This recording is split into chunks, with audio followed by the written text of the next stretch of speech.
And now a word from our friends at Prose Playground. This June 10th, Prose Playground welcomes Anne Lamott and Neil Allen for a free community-wide In Conversation. On May 18th, the 10 Spreadsheets event will give you everything you need to know to launch your book. To join both events for free, visit proseplayground.com and sign up today. Welcome to Let's Talk Memoir, a podcast for memoir lovers, readers, and writers. I'm your host, Ronit Plank. Let's Talk Memoir is also a Substack newsletter. About once a month, I publish memoir craft advice, answer questions about memoir writing, and share my latest classes and upcoming events. You can go to substack.com and subscribe to Let's Talk Memoir for free. You can also find me, Ronit, on Instagram and on Blue Sky. Today, my guest is Melissa Febos, who is the national best-selling author of 5 books, including Abandon Me, Girlhood, which won the National Book Critics Circle Award in Criticism, Bodywork, The Radical Power of Personal Narrative, and most recently, The Dry Season. Her awards and fellowships include those from the Guggenheim Foundation, Lambda Literary, the National Endowment for the Arts, the British Library, the Black Mountain Institute, MacDowell, the Bogliasco Foundation, the American Library in Paris, and others. Her work has appeared in the Paris Review, the New Yorker, the Sun, the New York Times Magazine, the Best American Essays, Vogue, the Best American Travel and Food Writing, and New York Review of Books. Febos is a Roy J. Carver Professor at the University of Iowa, where she teaches in the nonfiction writing program. She lives in Iowa City with her wife, the poet Danica Kelly. Welcome, Melissa. Thanks so much for having me. Thank you for being here. And I would love for you to begin by sharing a bit about The Dry Season, a memoir of pleasure in a year without sex. Sure, happy to. So, The Dry Season is a book length memoir that's ostensibly about a year that I spent voluntarily abstaining from sex, romance, dating, intriguing, sort of anything related to sex and love after about, let's say, 20 years of sort of nurturing romantic obsession and having that be really sort of one of my favorite pastimes.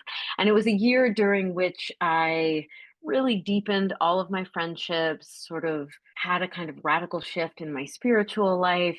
And I also got in touch with this very surprising lineage of women across history, mostly women, who started with celibate types, voluntarily celibate types, but it kind of expanded to include religious mystics, some weird kind of cult leaders, and even some people who sort of suffered from the same kinds of romantic obsession that I had suffered from and that led to my celibacy. Yeah. Oh, yes. That was so rich. I hadn't expected when I was reading the book that that would be a component of the narrative.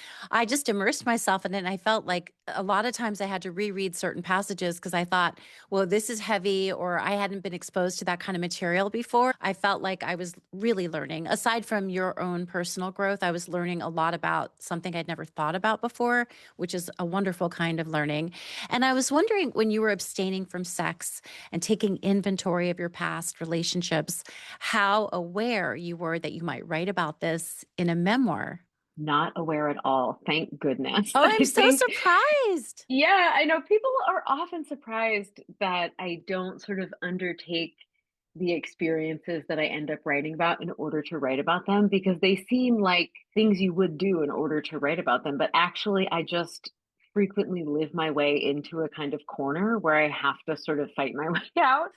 And I think, particularly with this book, it would have been such a problem if I had known I was going to write about it because the whole endeavor was really based on me trying to be honest with myself in really frightening ways that I had been unwilling in the past. And if I had imagined sharing the revelations that I was coming to about my own behavior, I would have been just really tempting to either stop or to pretty it up or to just polish it ahead of time. And I think that would have thwarted the sort of ultimate goal of it, which was to actually undergo a true change, right? And in order to do Absolutely. that, yeah, I had to be really radically honest with myself. It would have been so embarrassing to imagine anyone watching me close up while I was doing it. So It actually didn't occur to me to write about it until years afterwards. How many years passed, actually? I was going to ask you. I know it's maybe hard to sort of quantify that, but from the time that you emerged or realized, oh, this kind of worked, to the point of thinking, I feel like this is a container of time I can write Mhm. about. Yeah, I actually do know because I sort of have thought about this. The year I spent celibate was most of 2016. And then I tried to write an essay about it for my third book, Girlhood. And so I guess that maybe in like 2019 or even 2020, I started writing a little essay about it. And immediately the essay, I think anyone who's written a book or even a very long essay will understand when the prose just starts sort of galloping. It's how people who are not writers imagine writing always is, but actually writing Oh, is like the rarely book that wrote way. itself? Yeah. I know, it's like we hope it's gonna be that way, and it almost never is, but this was like that, where it just was sort of bursting out of me, and I thought, "Oh, no, this is gonna be too big to fit in this book, and it doesn't really work." So I kind of set it aside, and I thought, "I really don't wanna write a book about that, so I'll just set it aside, and I'll come back to it, and if it still has a pulse, then I'll give it my attention, but I have to go finish and publish this other book." And then I ended up writing another book after that, so it was actually quite a few years. It wasn't until like 2022 or 23 that I came back to it. And I thought, okay, it definitely still feels alive. So let me see what's in here.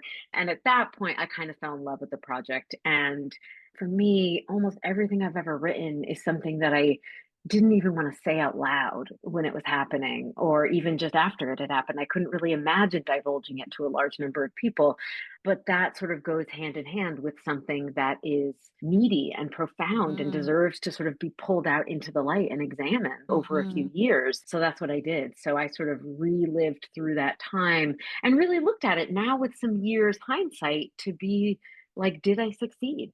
Did I Mhm. really change myself? Has my relationship to intimacy been different in the now? When the book was published, it was 9 years after that Mhm. year, which is shocking to some people because I write about it pretty immediately. Mhm. But the answer was yes. The answer was yes. I changed the course of my life in that year, Mhm. which was a beautiful thing to realize. Yeah. Well, it's also really interesting to me that you do live such an examined life, whether it's in the current moment where you're experiencing it. I know I don't know you, but it seems like you live a very examined life, whether it's happening in the moment or whether it's on the page. And we have that interrogation and memoir. We're doing a lot of reflection and there's so much self awareness. And I wonder when you think about the books that you've written about your life and your experiences, how much of you feels sort of like that, Melissa, over there when you're writing these books, especially this one? Yeah, that's interesting. I think it's a really good question. It changes over time, right? When I'm living and sort of reflecting just with my mental health hygiene and my everyday Mhm. life, I'm certainly not thinking of myself as a character. I'm very much completely inside of the first person. But when I start turning experience and memory and thought into art, then I think it's actually very important as a kind of discipline to begin thinking of myself as a character. The Melissa in the book that I'm writing is not the Melissa who is writing the book. It is certain parts of myself from the past, a certain sort of stream of consciousness. And I mean that in a literal sense, not as we think of stream of consciousness. That's not at Mhm. all how I write.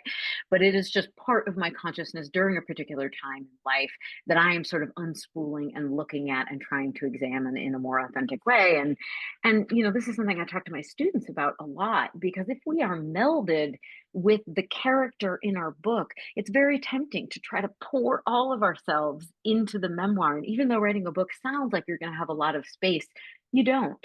In order to truly sort of unfold a strand of experience, you need a lot of space in order to do that. And you can't include all of yourself in a single book, right? It has to be Mhm. very, very limited. And I also think the objectification of thinking about oneself as a character is really important to the project of looking honestly at oneself. It's not a Mhm. reflexive exercise. You can't just look down at yourself and truly see as another might see you. And so I think that objectification, a therapist once gave me the exercise, and I've heard of other friends who have had this exercise. when you're trying to generate a kind of tenderness or compassion or really think about yourself as a child, to sort of carry around or frame a picture of yourself as a child and look at Mhm. that child and think about it as you would a child you might meet in the world, right? Mhm. Because it's not blended with all of the impressions and associations and narratives that you already have about yourself, or that you had about yourself as a child. And I think that approaching oneself as a protagonist in a book is very similar, right? For me to see things that I missed when I was living it, I need to a certain extent objectify myself and think about myself as I would a character in a fiction story. But then when the book is sort of out there in the world, and I've never really considered this until you asked the question, I think I've receded back kind of into myself. And I actually do look at those selves in my past books. Like I was thinking, oh, how do I think of Melissa in Whipsmart or Melissa in Abandon Me? And I think I actually do sort of conflate them again with the me of the past, Mhm. right? Where I think almost like a picture of myself as a child, where I'm like, there is a picture of my consciousness at a particular moment in regard to a particular set of events. It's usually no longer how I think of those events, but it is sincere, it is preserved, it is a very sharp sort of depiction of who I was then from one angle. Yeah, I remember when I was writing my memoir and I pulled out a picture of myself at 8 years old. It was a class picture. I thought I was so small, and I always thought of Mhm. myself really big and mature and old. I was, very parentified, older sister, and when I saw myself, I mean, it sounds almost cliche to say, but when I saw myself looking so young, I was actually surprised, and I thought, "Oh my gosh, I was so Mhm. little when all this happened." And I think it is a very useful exercise. I love that Yeah. exercise. Yeah, I've And had the same experience actually as a yeah, very parentified older sister. right? Be like, "Oh, I thought I was so grown up when I was 11. I was like a 35-year-old, 11-year-old." And then when I look at the picture, I'm like, "No, I wasn't. I was a little Yes. kid." Yes, and when I thought when I was 14, I was for sure I was an adult at that point, for Yep. sure after everything that had happened, but then when my kids became 14 and had friends over who were 14, I thought, they're so little. So it really does drive it Yeah. home. And it's Yeah. funny because I pulled this quote, which I think sort of leads into what you were just talking about. But in the book, you share that the painful 2 year relationship you were in, which you named the Maelstrom, was something you had written about. And in doing so, you had, quote, been the mediator of aesthetics of my own intellect. I'd had the specter of an audience. These elements had made me more honest, not less. You also write that the writer of a memoir is both the director and a character in her play, and thus Mhm. enjoys refuge outside of its narrative. And I Mhm. really appreciate this and think it's very helpful to burgeoning memoirists. And I'm wondering Mhm. if you can expand a little bit on when you understood this facet of memoir writing and Mhm. why it's important to keep in mind. Yeah, thank you so much. Yeah, this is something again I talk about a lot in my teaching and that I've thought a lot about. I believe I first started really thinking about it when I was writing my first book, which was my only other full-length memoir. And as I was writing it, I was getting sort of maybe two-thirds of the way through the first draft, and it occurred to me how much I was going to have to leave out. And I Mm, thought, oh my God, my beloved grandmother died during this time period. I had all these relationships that were just not central to the story I was mm, telling. There was no room in the book. mhm. And I thought, right, I am not offering a transcription of time lived, right? I am not writing an I was autobiography. just going to say that. That's Hmm. what I tell my students all the time. Hmm. Yes. I am not transferring the timeline of my life story. I am telling a very particular story that was a part of a much larger life about which I think infinite stories could be told, Mhm. right? I think the same story could be told an infinite number of Mhm. ways. So I am telling one particular story that is most germane to what I need to understand about it. The book is an answer to my most pressing questions about my own experience, right? And so I thought, oh, interesting. It's really a kind of curation. It is to a moment in time what a painting is to that moment, right? It is the artist's impression of a glimpse of something. It really is that fleeting and limited. And I think I also was sort of figuring out in writing that first book what it meant to write a memoir because I had never really thought about memoir writing. I had been a fiction writer and then a Oh, poet that's before that. interesting. My first memoir was really the first substantive nonfiction that I had ever written. It was through that process that I realized I was sort of building a model of the past. And I often use the analogy of a diorama, right? Like I'm building a small scale version of a set of events in the past. And I am then sort of reenacting with the little dolls of myself and the other people in my life at the time, events that I couldn't be fully aware of at the time, because that's how consciousness works, but also Mhm. because they were often frightening, traumatic, exciting experiences that I didn't want to be fully awake for as they were happening, Mhm. which is true of a lot of experiences. Mhm. But in that missing material that I couldn't feel as I was living them, something stayed inside me. I carried it with me into the future, and it created a kind of burden that I needed to integrate into my memories of that time. That is one way that I describe writing memoir. It's also a way of describing therapeutic work, right? Mhm. Integrating memories that were indigestible to us at the moment, an interrupted sort of memory creation. And so, what is so important for me psychologically in that process is that I am distinct from the dolls in my little diorama, right? Which means I can put them down and step away at any time, right? And so understanding myself, the narrator, the writer, as this role that has a really different kind of freedom than the characters. The characters are trapped in that time and they are being walked through parts of the experience that were intolerable at the moment of living. It's very hard work for those characters, right? And it's very hard work for the writer who also has to walk back through her own memory and recover the things that I didn't want to feel at the time. But I also have the wonderful safety of doing that work from my desk instead of living it and having no control over it or very little control over it. And so I think it's like that psychological safety really depends upon the writer understanding herself as separate from the characters, separate from the narrative, as a person who can step away and exercise an agency that was impossible Yes. when she was living those experiences. Yes, the agency, and it can be hard. It can be very wearing on us and emotionally difficult, but it also can be an act of reclamation, self-reclamation. And Mhm. it's such an interesting alchemy, memoir writing, of course. And I'm curious, when you were working on this book, did you have a sense of the shape it would take? Did you already know you would incorporate the elements you did? And how do you feel like it most changed from maybe your first few drafts? Yeah, I am a planner. I make outlines. I have a lot of lists. I have a very sort of Byzantine system of files and folders on my desktop in Word. I don't use any software. It's all just Microsoft Word because that's what I've been doing, and notebooks. I have a plan, but I also understand the use of having a plan and an outline is that it gives me a sense of certainty. That's a false sense of certainty, but it's really useful because it helps me sort of stride into the book project without knowing actually what's going to happen, because we can't know. We write to Mhm. find out what the book is, right? And so I went into it with my little plan, and my plan included a lot more research than ended up in the final version. Oh, more research. I'm so surprised. Much more Wow. research, right? So I understood that at once. I had a vision. I think we always have a vision when we're going into a project, even if it's in color. We couldn't put it into words. It's a vibe. My vision was that I wanted to write a book that was telling the story of this one year, right? And sort of had these funny, cringy, but also deep investigations of my kind of failed romantic and sexual encounters.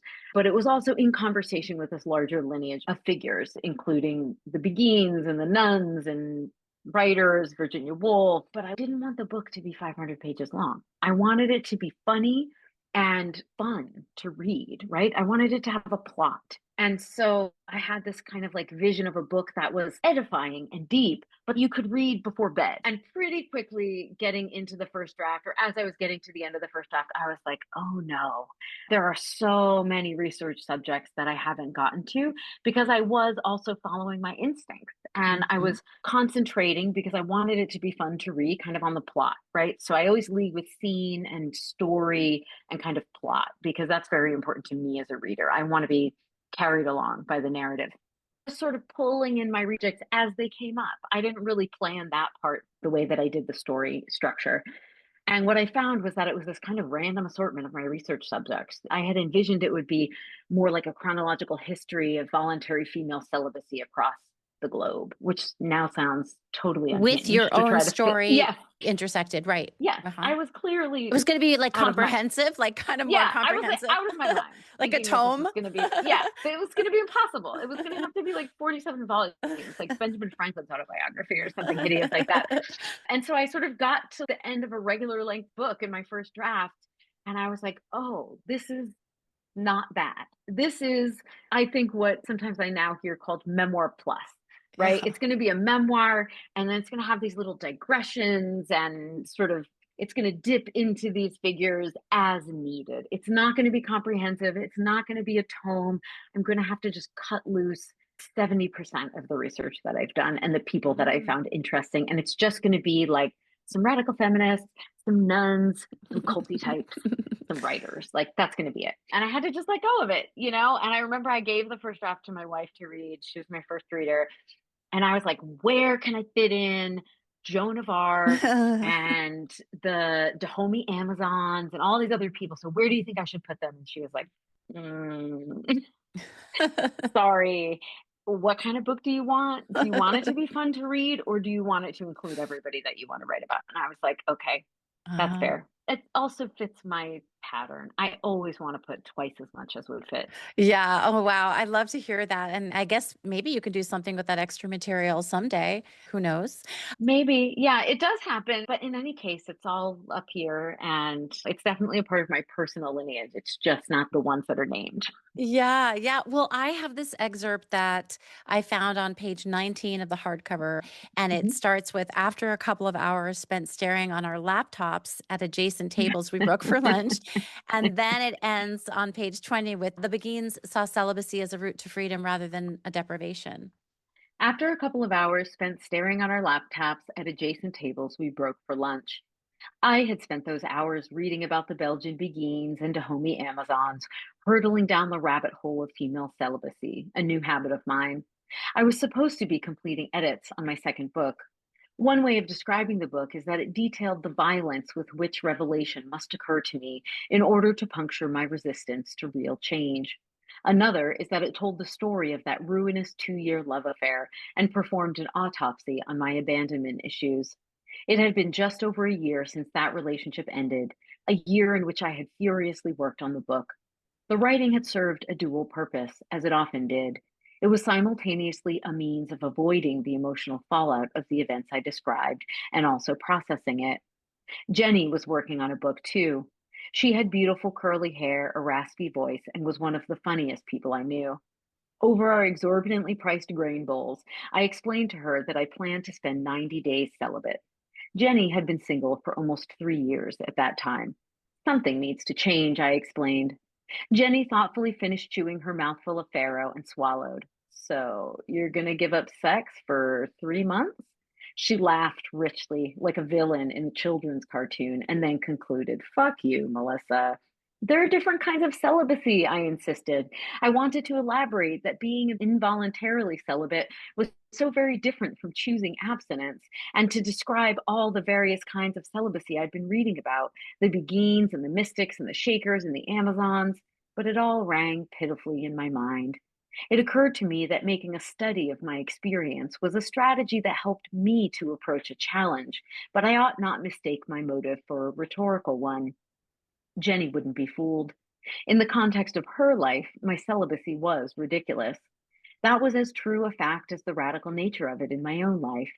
Being a memoirist had instilled in me a tolerance for the contradictory truths of personal experience. So I said nothing and laughed with her at myself. After lunch, I went back to reading. I often tried to substitute an emotional pursuit with an intellectual one. In our sessions, my therapist incessantly interrupted my analytical discursions to ask annoying questions like, but where do you feel this in your body? This was what I paid her for, and I hated it. Writing itself was also a form of procrastination, a way to replace one kind of work with another. Autobiographical writing, in particular, was a form of intellectualization and aestheticization that still led, ultimately, to a confrontation with emotional truth. I was so averse to confronting my emotions that I needed to be boiled in them ever so slowly, like the proverbial frog. A slow boiling pot gets the job done eventually. The Beguines interested me in particular because I was looking for maps. In the 13th through 16th centuries, these orders of religious laywomen spread through northern Europe like a beautiful contagion. The Beguines lived in semi monastic communes called beguinage, each with their own self designated rules. They spent their days among the poor and worked in service as nurses, social workers, and teachers. Though celibate and unmarried, they took no vows, did not give up their property, and could leave the order at any time. They traveled, preached, and lived more independently than most women in the Western world. The Beguines saw celibacy as a route to freedom rather than a deprivation. Thank you so much. And that self awareness and that toggle and sort of what you're wrestling with on the page, that's just so much the heart of memoir, the way that I love to talk about it and understand it. And your book really underscored for me how celibacy was perhaps really the only route out for people and an Mm-hmm. incredibly empowering option for women who had no Mm-hmm. escape really from being otherwise controlled or owned. Mm-hmm. How Mm-hmm. did it feel for you when you learned about these nuns and communities and women living on their own terms? It was absolutely chilling, like in the best possible way. It was so affirming, and it felt like my conception of the sort of project that I was undertaking just opened up in a new way. And I realized, oh, this isn't about sex or my bad breakup. It just wasn't as local as that, right? It was much, much bigger. It was about a whole way of life, right? It was about taking back the sovereignty of my own mind and body. And I hadn't understood it that way. I had just understood that I was unhappy and something needed to change. And I was pretty sure it was related to my romantic life, right? And I was sort of approaching it in this kind of wellness way, like, I'm going to spend some time with myself and Mhm. like take care of myself. And I had no idea that I was actually embarking on this sort of mission to become a part of a lineage of great liberation across history, right? And I had thought celibacy was like, okay, for like nuns, but like not in an interesting way, like super religious people. And it was Mhm. about like doing without. I didn't realize that it had been a portal to freedom and a life that did not exclude the erotic in every sort of interpretation of it, right? That celibacy for these women just meant that they wouldn't get married, right? And it sort of allowed for them to have all of the things that I have ready access to, but that I hadn't really been appreciating or nurturing in my own life, like the freedom to conduct a deep and sort of profound and intimate and erotic, not in the sexual sense, but in the larger sense, friendships with other people, a relationship to nature, a choice about how I spent my time, right? Mhm. So it was totally revelatory. It was really life Yeah. changing. Yeah, it also feels a little bit I keep thinking about sexuality and the allure and the chase and all that is somewhat performative. It may feel real and alive, but there's also a performance there that kind of trying to attract and lure people to you Hmm. and responding to it and getting sort of that validation about who we are Hmm. and if we're worth being lured, et cetera. And so when you kind of take yourself out of that equation, you kind of necessarily have to go a little bit quieter and deeper, and you're not Yeah. really spreading your energy and rays out to the world that same way. Right, right. Yeah. And you're also not sort of feeding off of other people's energy, right? Or using other people to Mhm. stoke a particular feeling in oneself that is ultimately fleeting, right? Mhm. So for me, sort of the erotics of solitude, and I mean solitude not as in like being alone all the time, but solitude as in not depending upon other people for those feelings or approaching relationships in an extractive kind of way, but really looking inward to how I might find feelings of deep satisfaction, connection, peace, excitement within myself, like self generated, nature generated feelings of ecstasy rather than sort of drafting onto other people's energy or sort of the brain chemicals induced by seduction, which I Mhm. find are pretty repetitive over time. They feel incredibly acute when they're happening, but they are always kind of the same, right? Mhm. Whereas nurturing a relationship with the ecstatic within oneself, I find to be a much more progressive relationship, something I can sort of hold on to and that grows and that connects me to the world instead of narrows my focus. Yeah. Well, there is this one other excerpt. I don't know if you're willing. It's on page 56 in my copy. It's at the start of the chapter on 56. It had been 7 years since my first book was published. It's about the new headshots, and it goes until page 57. I tossed it up like a shield against sex, but it often moved the Mm-hmm. conversation Mm-hmm. precisely that direction. It had been 7 years since my first book was published, and I needed fresh author photos for the new book's jacket. I hired a photographer I'd known for years, an East Village fixture in the punk dyke scene. She was 15 or 20 years older than me, and we had always had a flirtation. She radiated the kind of brazen, erratic sexual energy that would be repellent in a man, but was fun coming from her. As I chose my outfits for the shoot, I imagined the familiar once over I knew she would give me. I went big on my eyeliner and folded a bunch of black shirts into my bag. Hey, babe. She smiled when I arrived and invited me inside. I had forgotten how she opened every door like it was the door to her bedroom. Truly, if she were a man, I would have laughed in her face, but instead I felt my nipples harden. Her apartment was classic East Village and rent controlled, so nothing had been replaced in 30 years. Its wooden floors were buckled and had gaps between the slats in which decades of grime had settled. Everything in her bathroom was yellow as an old tooth. All of this notwithstanding, it was a big flat with great light and windows that overlooked Avenue A. Most of the city's denizens, including me, would have killed for it. There were screens and lights set up by the windows. She offered me a glass of water, and as I sipped it, we caught up. I told her that I was spending 3 months celibate. Oh, wow, I should probably do that, she said, eyes wide, and laughed. I laughed too, as if we both found the prospect hilarious. Behind my smile, doubt needled me. I worried that it was a joke, me trying to change my life in 3 months. Certainly, it sounded like a punchline to some. When I imagined committing to a longer stint, however, my resolve faltered. If I aimed too high, it would only undermine my chances of following through. But then why did I keep telling people about the celibacy if it embarrassed me? I tossed it up like a shield against sex, but it often moved the conversation in precisely that direction. Thank you so much. Well, I Mhm. wonder in the midst of your success as a writer, your other best-selling books, and the impact you've had on memoir as a genre, what you do to shut the world out and get to a place where you can create. I think the main thing is that I write what I want. And I think that's a simple way of saying I'm not capable of writing what I think I should or what I think other people are going to like. Sometimes I wish I could. But when I sit down to write, I really just think about what is calling, what Mhm. feels the most fun, what feels the scariest, whatever is calling me, right? So I write about my obsessions, I write about my terrors. And the more pragmatic answer to that is I put the writing first in a literal way. I write first thing when I get up in the morning. I had this sort of moment in undergrad when I already knew I wanted to be a writer. I'd known since I was a kid, but I was having this experience of wanting to write, feeling desperate for time to write, and then procrastinating or avoiding it, which I think all of us sort of tangle with to some extent. And I sort of had this moment of reflection where I thought, I really want to devote my life to this artistic practice, but it's also incredibly hard and I want to avoid it. A lot of the time, I would rather do almost anything but I'm really only happy when I'm doing it. Mhm. And I was like, oh, it just has to be the most important thing. I just have to organize my life around it. I can't let myself do other things before it, or I will never do it, and then I will be unhappy.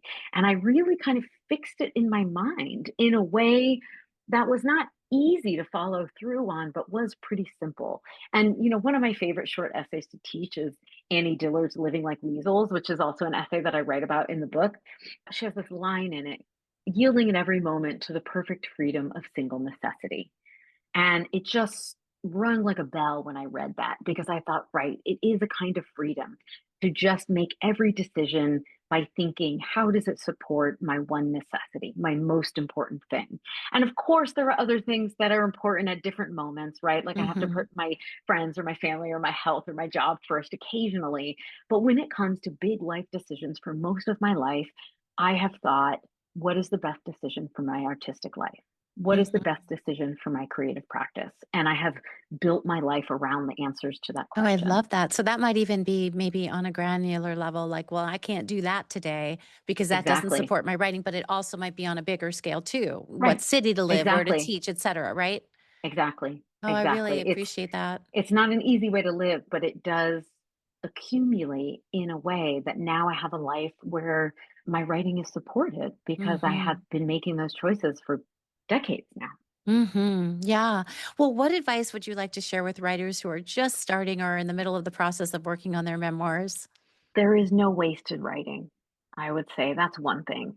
We live in a capitalist society. It's so, so hard, largely impossible not to be sort of product oriented, right? But being a writer and being an artist means that the value of our work is in the process, right? The value to other people might be in the product, but to us, The process is where the value is generated, right? And so if I write 50 pages and I end up throwing those away, it's not wasted time, it's not wasted energy, it's not wasted pages, right? Because all of the time that I spend in my artistic process is good for me. I just Mm-hmm. know that to be true and I trust it implicitly. The other thing I would say is you're right on time. You're right on time. I find when I was a younger writer, and I work with a lot of younger writers or earlier career writers, and everybody's in such a hurry, right? Because writing takes so long. It takes so much longer than we thought it would at every stage. It never stops taking longer than we want it to. But there is no way to hurry it, right? I think, we can drag our feet and procrastinate. That's one thing, that's over here. But if we're fully engaged in our process, we're doing the next right thing, we are showing up for it day after day, whether it means we're throwing out the 50 pages or we have to spend the day reading or just staring at the sky and thinking about the book. As long as we're doing that, we are right on schedule. There is no way to hurry that process. And in fact, trying to hurry it will only thwart the process, right? So that's probably like my mantra to my students is like, you're right on time. Just show up for the process today. You cannot control the pace of when you get to the end, and you don't want to hurry to the end. You don't want to miss anything. Ah, brilliant. Thank you.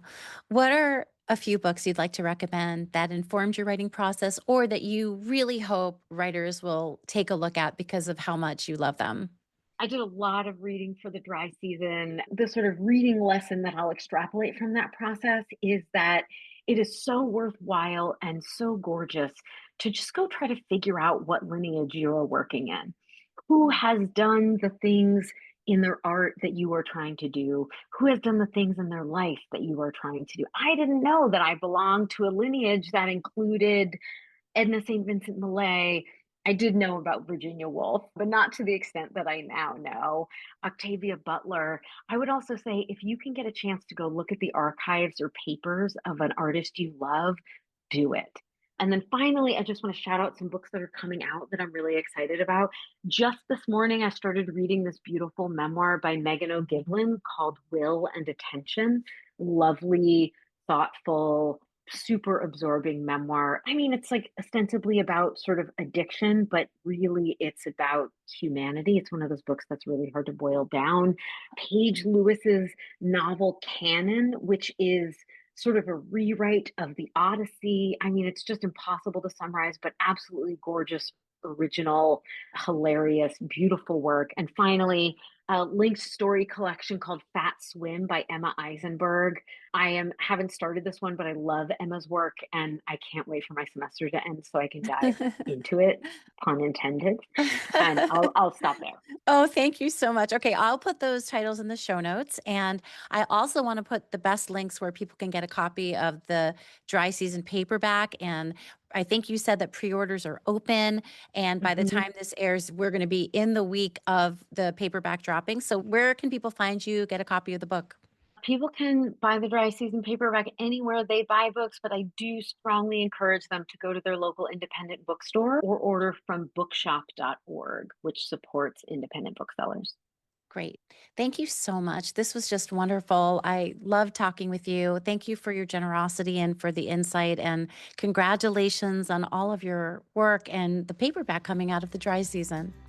Thank you so much. This has been so fun for me too.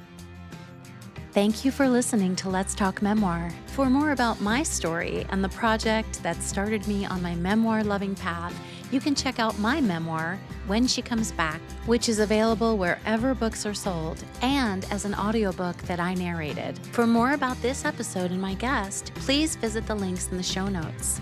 You can also find a complete catalog of Let's Talk Memoir episodes at ronitplank.com/Let's Talk Memoir.